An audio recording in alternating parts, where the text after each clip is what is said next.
Oh my god, what am I doing? Hi everybody, welcome to my channel, Just Thinking Out Loud. My name is Desi-Rae. Today I'm going to talk about Thomas Sowell's new book, Discrimination and Disparities. I of course rushed to get it as soon as I found out that he had put it out. However, I just found the time to read it recently. This is the book. I have some notes here that I'm going to read from. I would say that the biggest takeaway that I had from this book was that when we are thinking about disparities in society, the usual assumption is that that's either due to discrimination on one end or genetic deficiency on the other end, but that those two things and other reasons are only some of the reasons why the things that we see occurring are actually occurring. And he talks about prerequisites that certain groups in societies have in different proportions, and it's that when we're thinking about the individual or a group, they only have some of the prerequisites needed for success in a particular endeavor. One thing that I really noted about the book was that it seemed to me like a summary almost of all the other books that he had put out, the ones that I have read at least, and almost like this was his final capstone to his work because he seemed to be drawing references from all of his previous books. The books that I've read from him in the past were Wealth, Poverty, and Politics. That book kind of changed my life, and I actually sent it out to many of the people I know, some of whom did not read it, but if they did, then no one in my personal life will be surprised at my channel. I also read Economic Facts and Fallacies, and I read The Quest for Cosmic Justice, the Economics and Politics of Race and Intellectuals and Society, and Black Rednecks and White Liberals. So I've kind of inhaled his content because from the first book, Wealth, Poverty, and Politics, that was amazing to me. So anyway, it seemed like he sort of drew all the data from all of that work and then was making very similar arguments, but from a different angle. That being of thinking about the assumptions made when thinking about discrimination and about pinning the reason for disparities in society on two very major things, each on the opposite end of the spectrum. One being is just the individual, and the other being is just what society is doing to them. The book was divided into 5 chapters, and I'm kind of going to go through the points that he made for each of them. The first chapter is called Disparities and Prerequisites, and the first thing he goes into is that different groups at different points in time have had different genetics. And then he also talks about the fact that certain natural phenomena that we see in the world, like tornadoes or earthquake, also have great disparity in the frequency at which they occur in different locations, and that's completely natural. Going back a little bit, thinking about the different groups in society, he was talking about the Jews and how they were sort of displaced and shunned all over the world, but because within their culture, they cared a lot about literacy. Once they had the freedom to express themselves in the way they wanted, then we could see that they flourished in the scientific and literary fields, and that was because they already had certain prerequisites. But at the time before, they never had freedom, which was a certain prerequisite that they didn't have before. He also talks about certain groups, such as the Scots and the Japanese, being at one point in time considered backward, but then something happened that made them change culturally. I know he talks about it in other books. He thinks it's a cultural change, and he also talks about the difference between Southern Europe and Northern Europe and differences between when each population, how they were doing historically and how that shifted over time, because one group was considered more backward. And he also talks about the Brits, who were at one point pretty backwards people when in ancient times the Greeks and the Romans were laying the foundation for Western society, but then the British are the ones that ended up conquering a quarter of the world. So he just talks about how we have these ideas in our heads about how groups can be, but then we don't think about historically how that shifts over time. He also takes this idea about prerequisites a bit further when talking about business. The example that I noted down was that of Kodak and it losing its share of the camera market because another more digital technology came into play, so that it's not just that they lost to their immediate competitors, but they couldn't see the new technology coming. He also talks about birth order and the first child usually being the most successful. That reminded me of Malcolm Gladwell's book Outlier, which I read some time ago, where he also talks about how we have these ideas about what people need but then we don't focus on disparities that aren't very obvious to us, such as just being born in the wrong order and how a larger proportion of those people are very successful compared to the second, third, fourth, etc. There's more in chapter 1, but I'm going to move on to chapter 2, which was discrimination, meanings, and costs. And this here, he really goes into how people can afford to discriminate, trying to end discrimination. So the first chapter was about the invisible prerequisites that as a society we may not immediately see, but they have nothing to do with people either being discriminated against or being somehow inferior genetically. The second chapter was titled Discrimination, Meanings, and Costs. And in this, he goes into how the government can help people who are trying to discriminate not experience the effects or not experience the cost of that. He gives some examples, such as how in apartheid, before there was crackdown, even when there were places in South Africa, even when there were places that were designated for whites only, there were blacks that were allowed there because in some places even more, there was a larger percentage of blacks and whites. Or in the construction industry, there would be many blacks hired even though they weren't supposed to be. That was against the rule of law because the employers couldn't afford to not give access to those people in housing or to not hire them because they were competing with other people. So the only way that stopped was when the government actually decided to enforce those laws. He also talks about the United States and about how at one point, even after slavery ended, the segregation on buses didn't happen because bus companies didn't want to have to pay the expense of an extra coach for black passengers compared to just one where they shared them. And then this didn't go through until it was brought to the court in the Plessy case. He also talks about minimum wage and the fact that many people advocate for minimum wage, but that's because they're not actually experiencing the effect of that, and that they should really go and try to find the opinion of employers who before they didn't mind there being minimum wage laws, but then after they might not even exist to go and find their opinions. He's just saying that society tends to put these laws in place that would not exist if the people who are trying to discriminate were to actually bear the cost. And furthermore, he's not just saying that, he's citing evidence from some of the most segregated societies that people think about in our world today and how that didn't really occur without state sanction. The third chapter is sorting and unsorting people. Again, this was kind of the top-down implementation of anti-discrimination laws and about how people tend to self-sort.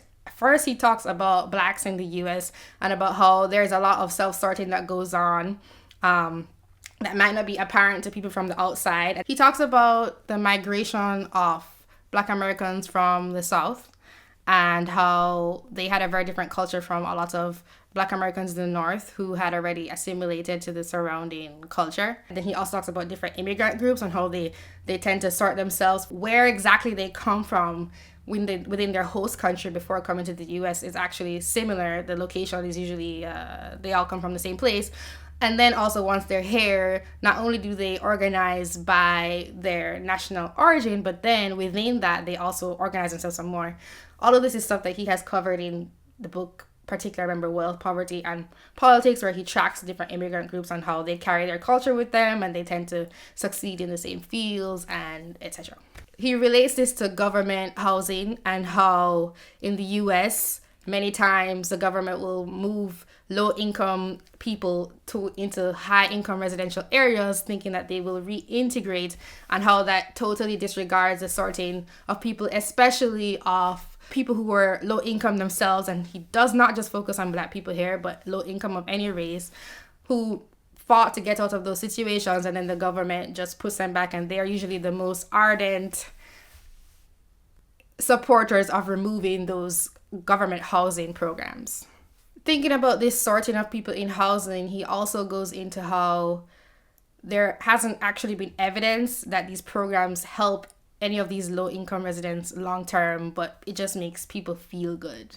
He also talks about the self-sorting of families who send their children to charter schools versus there just being public schools that everyone has to go to, and there being a better chance of persons having a higher quality education when they're allowed to choose where they send their children. He also talks about desegregation through school busing a bit in this. And these are things that he talks about in his other books. But I wanted to point out this school thing because he really has a passion for talking about Dunbar High School. He mentions it a lot. And the KIPP program. There's a charter school that draws from a lottery. And even though the parents may self-select because they care about their children's education and about the great results that those have had for low-income students who do better than the national average in test scores and college acceptance rates, etc. And I kind of care about that too, so I wanted to point that out because people don't focus too very much on things that actually work for people who aren't doing so well, which is not the welfare state. And there's no evidence for that, and it seems odd that people don't want to make sure that it actually works. No, they just want to feel good. Chapter 4 was called The World of Numbers, and this one really made me think about economic facts and fallacies, that book, as well as wealth, poverty, and politics. He talks about income and the fact that there's a lot of turnover between the quintiles in American income statistics, and about how there's a difference between real flesh and blood people and statistical groups.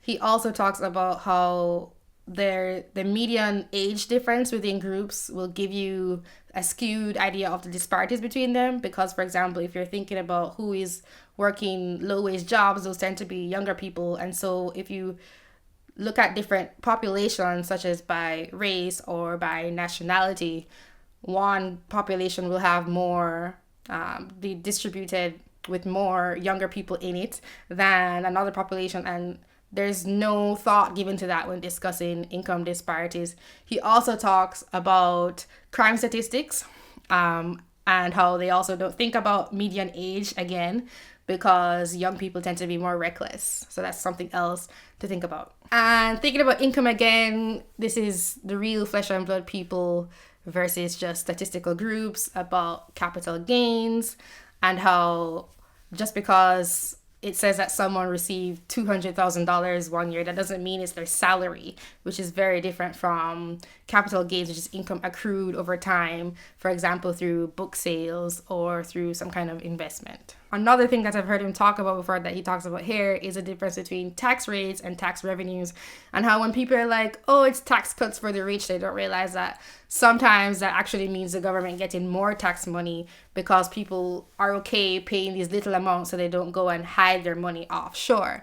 So just thinking about tax rates doesn't mean a higher tax rate doesn't necessarily mean that you will get much money, and in fact it means that the opposite will happen. And the whole point of this is that when discussing these statistics, we're not getting the full picture, and that there isn't enough thought behind just looking at it without going deep enough. I'm going to read a quote from the book that I really liked. At the heart of many discussions of disparities among individuals, groups, and nations is a seemingly invincible fallacy that outcomes in human endeavors would be equal or at least comparable or random if there were no biased interventions on the one hand, nor genetic deficiencies on the other. This preconception, which spans the ideological spectrum, is in utter defiance of both logic and empirical evidence from around the world and over millennia of recorded history. So this is basically what he was saying at the beginning, but he really wants to stress the point that we have no evidence of the discrimination that we claim exists. I actually forgot to mention when he was talking about discrimination meanings and costs that he talks about the different types of discrimination. Discrimination that's based on actual evidence. Say when you're walking down a street, you may react differently depending on who you see there and how they're dressed. And then he also talks about pre-sorting and about how people will discriminate more in certain situations, like being out on a street randomly versus say in a school where the individuals are already sort of pre-sorted, so you don't have to worry about certain things because you already know from the context that they would not have some of the attributes that would make you fair for your safety or fair for other reasons. And he stresses the point that a lot of the causes behind disparities are morally neutral, but those aren't as interesting to politicians and intellectuals who want to have a crusade against society. And a lot of them are very natural. And again, he speaks about natural events occurring that not even they occur naturally. I'm going to split a bit from what he's saying and say that I personally think that disparities exist and maybe people want to try to fix them, but they shouldn't be done through the state. If you want to help people, do it through charity. And a lot of times I think there isn't enough discrimination done, so you're not actually helping people. Discrimination meaning you're not choosing who actually needs your help and is working towards something versus it's something more in their character. And there's assumption by many people who just think, for example, welfare should go to everyone, that people are in the situation they're in and it's not their fault. And I think that really happens pretty often, but a lot of times it also doesn't work that way, and you need to be able to discern who actually deserves that help or not. Perhaps people feel bad because they're like, well, I don't want to be the moral arbiter of who deserves that, and everybody should get a chance. But actually, you're also being the moral arbiter if you're saying that everybody deserves a chance. Talking about this social vision and consequences, he talks about the politicization of history and how slavery, probably the biggest topic, is always framed off a white people enslaving black people issue, but it actually was something that existed everywhere. And the fact that this isn't just common knowledge and that people want to argue with you for saying that very often is very strange, because it existed within human history and culture for such a long time. He's saying that it's so easy for a moral crusade and a vision to overcome facts. Isn't that true? That's very true in today's society, sadly. And then he ends with saying that human beings in the present cannot apologize for the actions of human beings in the past, and that we can't punish people in the present for things that they didn't do. So those are the main points that I took away from the book. That's not everything, and I'm afraid maybe I gave the book away too much. I really enjoyed reading it, and I thought it was a good refresher of some of the facts that I had learned from reading his other books. I would definitely recommend that you guys go out and read the book. Even though I'm saying that it seemed like a summary, there were still moments that were like, wow, he really explained this so well. And I think in his approach to inequality, I was talking to someone about this today, it's very fact-based and evidence-based versus, say, for example, Jordan Peterson, who I just reviewed his book.